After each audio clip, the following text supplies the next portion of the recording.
Кубок мира по вольной борьбе продолжается, как прошли первые схватки. Сегодня по всей России отмечают День работников ЖКХ. С какими проблемами сталкиваются работники этой сферы в городе Нерюнгри? Истории успеха женщин-предпринимателей. В Москве самые успешные представительницы прекрасного пола поделились опытом ведения бизнеса.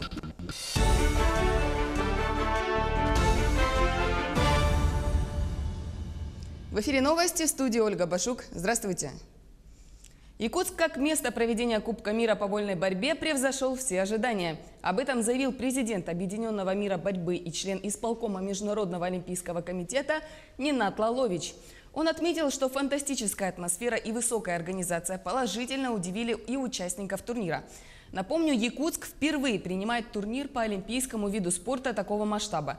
Ранее Кубок мира и четырежды проходил на территории России – в Красноярске, во Владикавказе, в Москве и в Каспийске.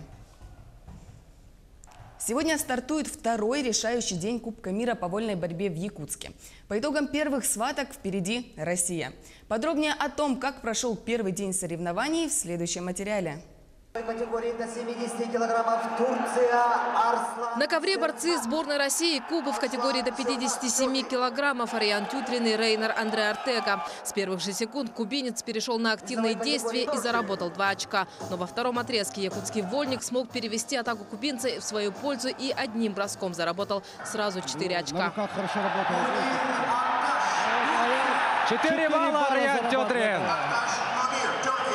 Яркая борьба Раяна Тютрина очень понравилась. То, что вот он стал таким забойщиком, задал победный тон. И при этом сразу первая схватка соревнований, сразу 2 ярких красивых броска. И трибуны просто взорвались. Это, конечно, сразу показало, что Кубок мира будет великолепный, яркий. Любимец якутян одолел своего соперника со счетом 8-3. Трибуны ликовали. Но не только своих спортсменов зал встречал и провожал овациями, а абсолютно всех участников Кубка мира. Вторая половина дня знаменовалась торжественной церемонией открытия. Кубку мира в Якутске дали старт под звуки барабанов.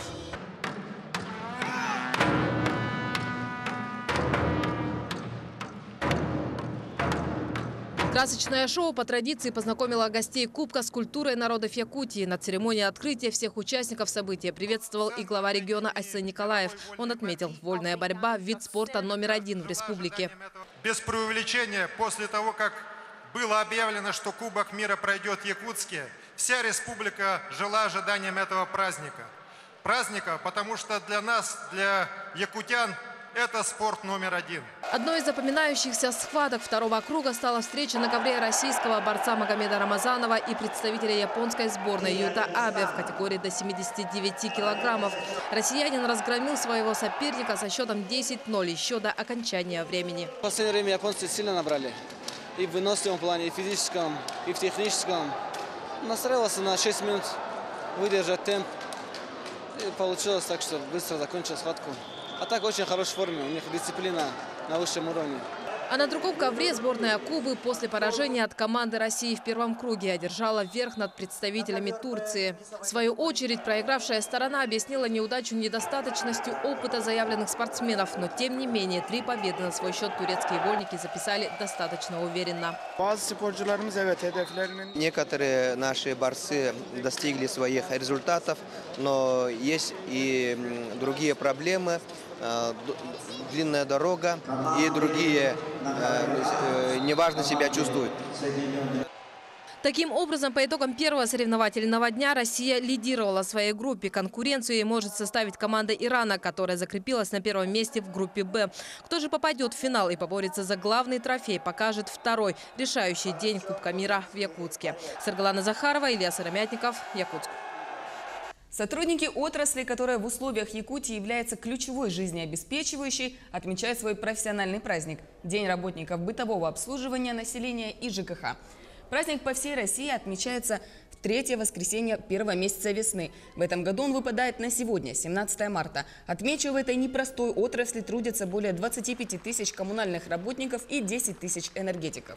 Во время недели мы обсуждали то, что сегодня во главе угла стоит проблема, которые это твердокоммунальные отходы, это вода, это и энергетика. В целом мы встречались и с партнерами извне республики, где есть, скажем, такие моменты, которых мы, конечно же, будем использовать в дальнейшем. По словам главы республики Айсана Николаева, качество жизни якутян во многом зависит от слаженной и четкой работы коммунальной сферы. Ежегодно в республике снижается процент технологических аварий и нарушений, сокращается уровень износа объектов ЖКХ и энергетики, улучшается их инженерная инфраструктура. Впереди не менее амбициозные планы. Жилищно-коммунальное хозяйство Якутии смотрит достаточно уверенно вперед. У нас много планов, не только в городе Якутске, и не только в центральных районах, но и до наших арктических районов. Уверен, что в тех 12 национальных проектах, которые будут сейчас реализовываться в нашей стране и в нашей республике, по указу президента нашей страны Владимира Владимировича Путина, конечно же, жилищно-коммунальное хозяйство найдет особое место, особенности по проектам, связанных с переселением из аварийного жилого фонда, проектах, связанных с комфортной городской средой, со строительством дорог, содержанием дорог. Но не стоит забывать о существующих проблемах в этой сфере. Что сделано и над чем еще предстоит работать сотрудникам ЖКХ в городе Нерюнгри, расскажем в следующем материале.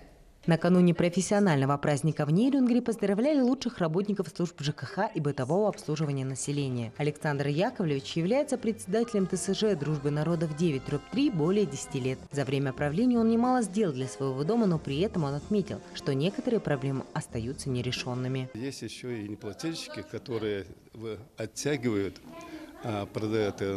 средства на ремонты текущие, которые своевременно, на комфортное, более обслуживание дома, где это приходится управляющей компании нам ограничивать, сужаться. А это все оттягивает. В городе Нерюнгри успешно завершена реализация пилотного федерального проекта по замене лифтового оборудования с истекшим сроком эксплуатации. Кроме того, в рамках региональной программы капитального ремонта в 2018 году произведена замена лифтового оборудования в 18 домах. Также выполняются и другие виды работ, такие как ремонт и утепление фасадов внутридомовых инженерных сетей. На 2019 год запланировано около 900 миллионов. Наш взнос составляет более 60 миллионов. Таких средств просто муниципалитет не может изыскать. Поэтому эта данная проблема, в общем, этот капитальный ремонт не имеет под собой финансовой базы. В последнее время от нерюнгринцев стали поступать жалобы по несвоевременному вывозу мусора. По словам директора МО «Переработчик» Алексея Моисеева, главной проблемой является минимальный сбор денежных средств. Так, за январь месяц выплачено менее 50%. Соответственно, региональный оператор не может в полном объеме оплатить услуги транспортировщиков за вывоз отходов. Отсюда возникают, по его словам, проблемы с закупкой запчастей, ГСМ, что приводит к подобным срывам. Безусловно, ЖКХ является одной из самых злободневных и важных сфер жизни населения. Его проблемы затрагивают каждого. Александра Цыбикова, Вадим Барашков, Нерюнгри. Алроса ведет переговоры с Тиффани & Ко о поставках мелкоразмерных алмазов премиум-класса. Гендиректор компании «Алроса» Сергей Иванов отметил, что с Тиффани у них давние хорошие отношения. Они давно покупают российские алмазы определенного ассортимента. Их интересуют премиальные цвета, а не просто мелкоразмерное сырье. Иванов также добавил, что «Алроса» должна обеспечить сортировку и подготовку таких алмазов. История успеха женщин-предпринимателей. В гостиничном комплексе Измайлова в Москве собрались представительницы прекрасного пола, чтобы поделиться опытом ведения бизнеса. Подробности в следующем материале. О создании условий для деловой активности представительниц прекрасного пола, снятии барьеров для бизнеса в целом говорили женщины, добившиеся успеха в деятельности своего предприятия. Вопрос о том, стоит ли выделять женщин из сообщества бизнесменов, вызывает споры уже давно. Но женщина – это полноценный участник развития экономики. Чем больше женщин в бизнесе, тем лучше. Об этом говорили все участницы встречи. Я думаю, что если будет женщин и в бизнесе, и на руководящих должностях больше, то и мир станет лучше. Ассоциация женщин-предпринимателей России является автором 7 проектов всероссийских конкурсов. В конкурсе «Женщина-директор года» в числе победителей Ольга Григорьева. Национальная посуда компании «Камелек» уже давно любима в Якутии. Она есть буквально в каждом доме. Сейчас решается вопрос о включении компании в программу национальных промыслов для того, чтобы обеспечить выставочную деятельность в Москве по всем территориям, для того, чтобы сделать продукцию Камелька брендом Якутии. Ваш представитель вашего региона, Олечка Камелек, она просто поразила своим талантом, работой, навыками, которые есть чему учиться и нам. на северах. На конференции и конкурсе достойно представила свой регион Ольга Григорьева. Она действительно показала, что в республике есть потенциал отношения к женщинам-предпринимателям. Поэтому мне очень хочется сказать большое спасибо главе республики Якутия за кадровый подход, за отношение к женщинам-предпринимателям.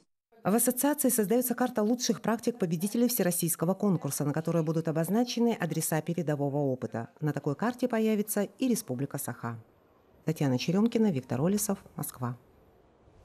Первая неделя Великого Поста близится к завершению. Согласно православной традиции, это пора усердной молитвы и говения. Что есть Великий пост и всем ли он под силу, в сюжете наших алданских коллег. Завершается первая неделя Великого Поста, первая седмица, знаменующая вхождение в Святую Четырехдесятницу. Согласно православной традиции, это пора усердной молитвы и говения. В минувшее воскресенье, испросив прощения у ближних и простив всех обидевших, верующие признали свою греховность. Своеобразным воплощением этого душевного порыва становится Великий пост.